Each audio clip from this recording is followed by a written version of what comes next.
Nestled deep in the woods, the mansion on Hollow Lane stood forgotten by time. The house loomed like a sinister silhouette against the pale moonlight, its once grand spires now cloaked in decay. The windows, black voids and the rotting facade seemed to watch like unblinking eyes. Locals avoided the path to the house, their stories filled with whispers of missing people and shadowy figures glimpsed in the trees. But Emma, a freelance journalist hungry for a breakthrough, dismissed the warnings as folklore. She arrived at the property, her flashlight casting feeble beams that barely pierced the oppressive darkness.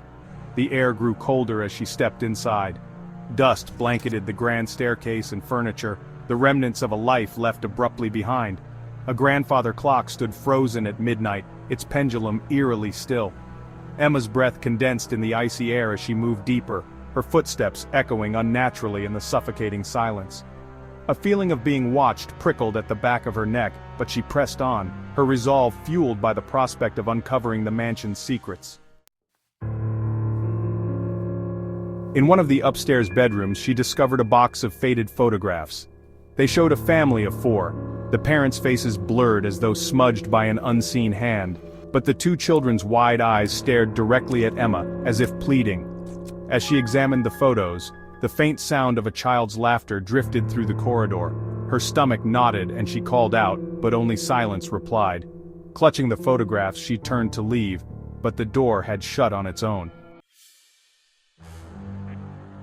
Suddenly the room's air grew oppressive. The walls seemed to close in as shadows gathered in the corners, thick and tangible. A low growl, inhuman and guttural, resonated from the hallway.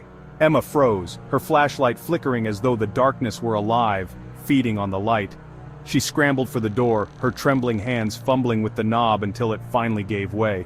The corridor stretched impossibly long now, lined with distorted, ornate mirrors that hadn't been there before. Each reflected not Emma's flight but grotesque figures creeping closer, shadowy entities with hollow eyes and skeletal grins. A cold hand brushed against her shoulder, sending an icy jolt down her spine. She didn't dare look back as she sprinted down the hallway.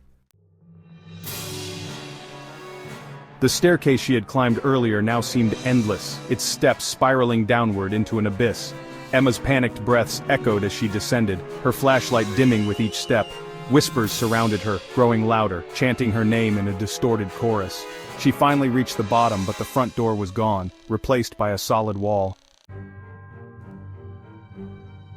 In the mansion's grand parlor, Emma's flashlight flickered one last time before plunging her into complete darkness. The whispers ceased, replaced by an ear-splitting silence. Then came the sound of footsteps, deliberate, heavy, drawing closer. In the faint glow of her phone screen, she saw the family from the photographs, their blurred faces now clear but unnervingly twisted, their eyes glowing an unnatural white. Emma screamed as the phone slipped from her hand, its light snuffed out. The last thing she felt was a pair of icy hands gripping her shoulders, pulling her into the suffocating void. Days later, hikers found her car abandoned on the road. The mansion, as if rejecting any intrusion, stood silent and unchanged, its secrets buried within. Emma was never seen again, and the locals, shaken but resigned, added her name to the long list of those claimed by Hollow Lane.